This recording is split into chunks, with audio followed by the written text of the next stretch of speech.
I used to think that if I just remained super open and was very clear on what I wanted, that when it showed up to my life, I would just be magically ready to say yes and that everything would fall into place.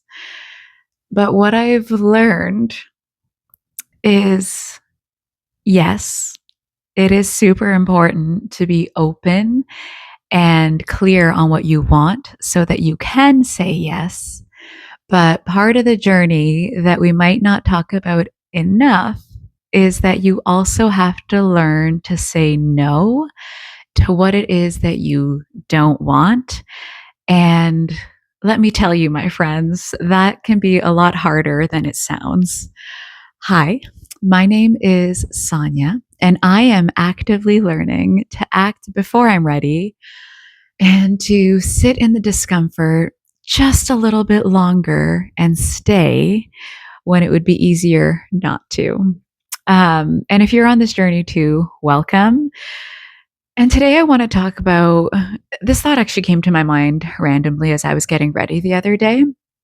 And it was a realization that sounds so obvious when you say it out loud, but I swear it's like so many of the pieces of advice that you get when it comes to personal development or behavioral change or growth.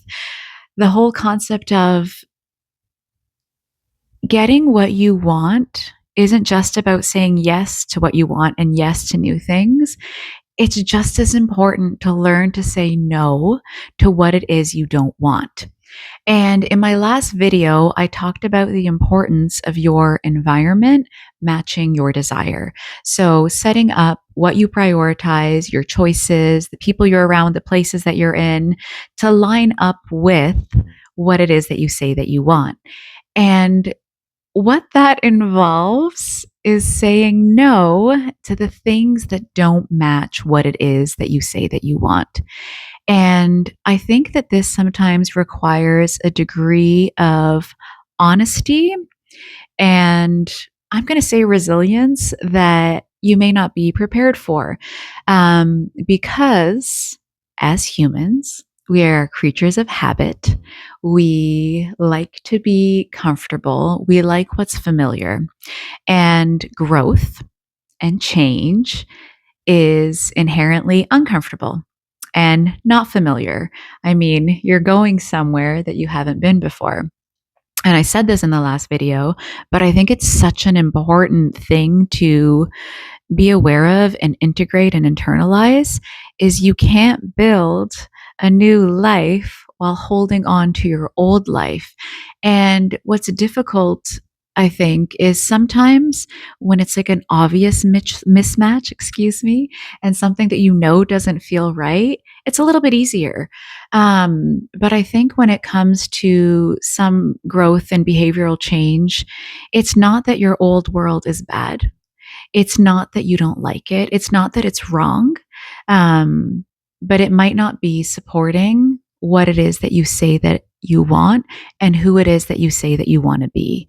And I think this is intuitively or like naturally rather what makes boundaries and changing our behavior so much more difficult.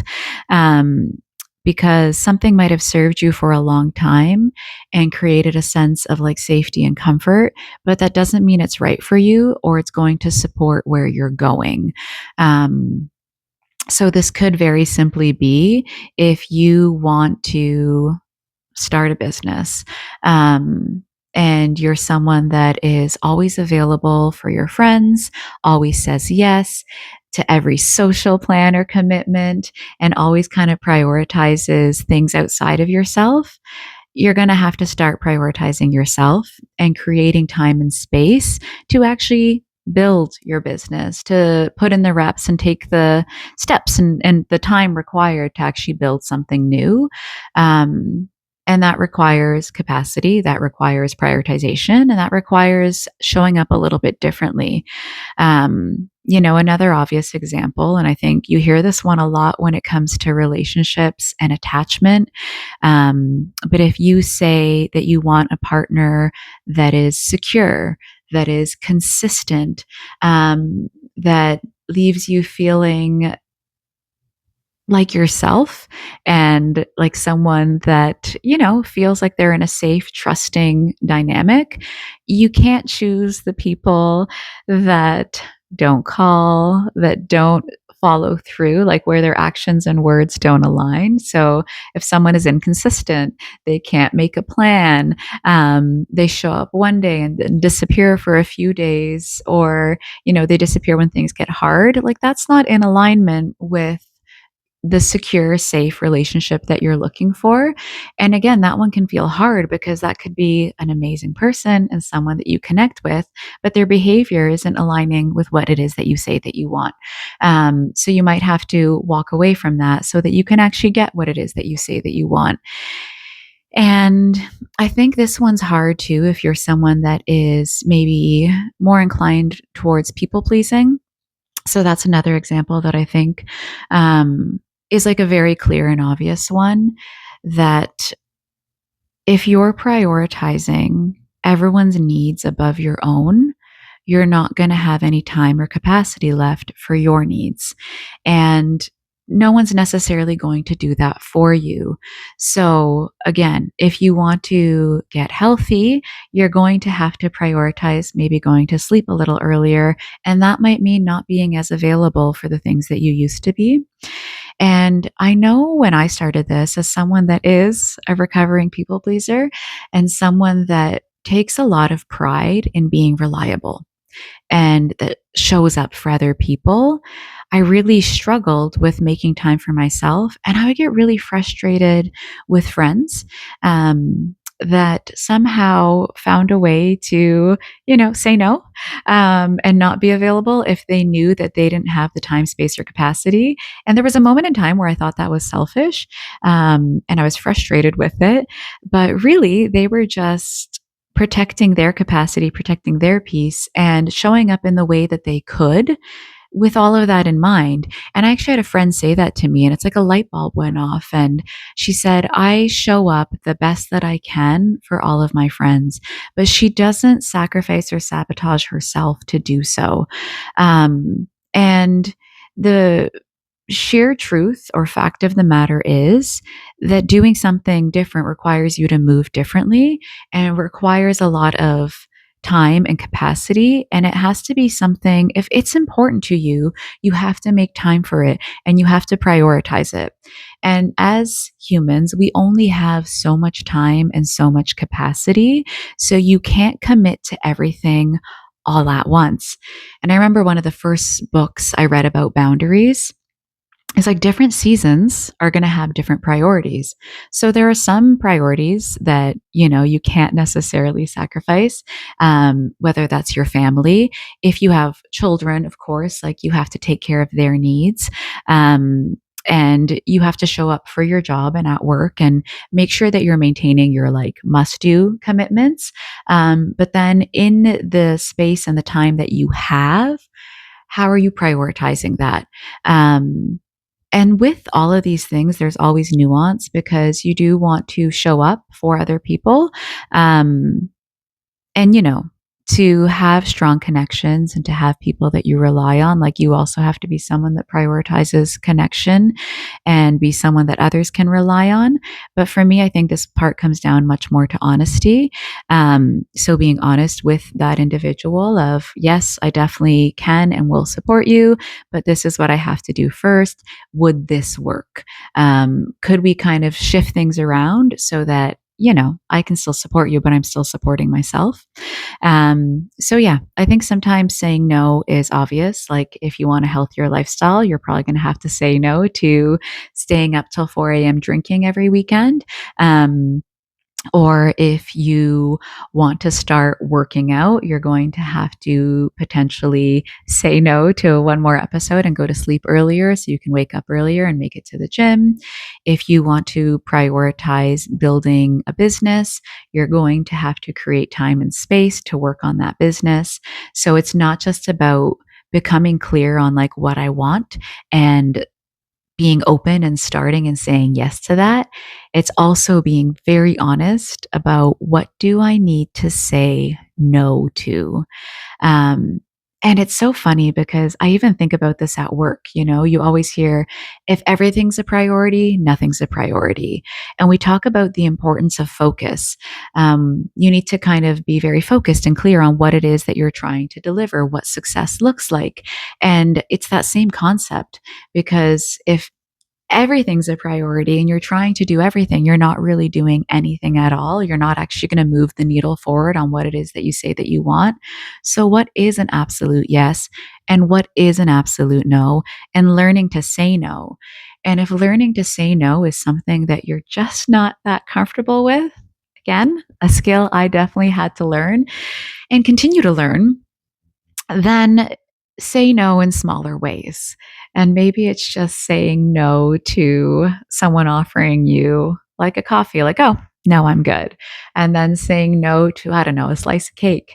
And then saying no to an event that, you would love to go to, but you just know you're not up for it and you need to create time and space for the other things that are important in your life. Um, and I think we underestimate the emotional and mental toll that changing our behavior and changing our habits and changing our identity comes with. And you're just going to need a lot more space for that. Um, and that can be difficult. So I don't want to end without acknowledging that when you start to say yes to different things and no to different things, it doesn't necessarily feel good at first. It's like the whole concept of sometimes doing the right thing feels wrong, and sometimes doing the right thing feels worse before it feels better. And I think this topic really correlates well with the idea of choosing yourself. And if you're someone that has never really chosen themselves, you've always prioritized someone else or allowed others, whether consciously or unconsciously, choose for you. Choosing yourself feels extremely uncomfortable, and it can feel hard and it can feel lonely. Um, and it can even, spark some feelings of like anxiousness and did I do something wrong? And that's where, my intro always comes in. And when I talk about the season I'm in and when I talk about these videos, I think it's so important to learn to stay in that discomfort a little bit longer. Because when you do start to choose yourself and when you sit with that discomfort and when you stay just a little bit longer than you typically would, that's when things start to change. And I think this is a perfect segue of what I want to talk about next, because in my last video, when I talked about environment versus desire and making sure you're aware of how those match or how they're mismatched, that's kind of stage one, which is the awareness. When I talk about learning to say no, and you can't say yes to everything, like getting what you want, yes, you have to be open. Yes, you have to say yes to new things, but you also have to say no to create space. That's the action. That's where we talk about the loop, is you have to act first. So you'll say no, you'll create space, you'll realize you have that time and space. You might, for the first time, actually write a few bullet points down on what you need to do to start your new business or what gym you're going to start, whatever it is that you're trying to change. And then you have to kind of integrate that and sit with that. So, in my next video, I just want to be really honest about what that integration feels like. You've probably heard people talk about the messy middle, or when you're in between worlds. Your new life hasn't started, but you haven't fully said goodbye to your old life, or you start making new decisions and saying no, but the opportunities to say yes to haven't shown up yet. That's not very comfortable. And in my experience, that's not very easy.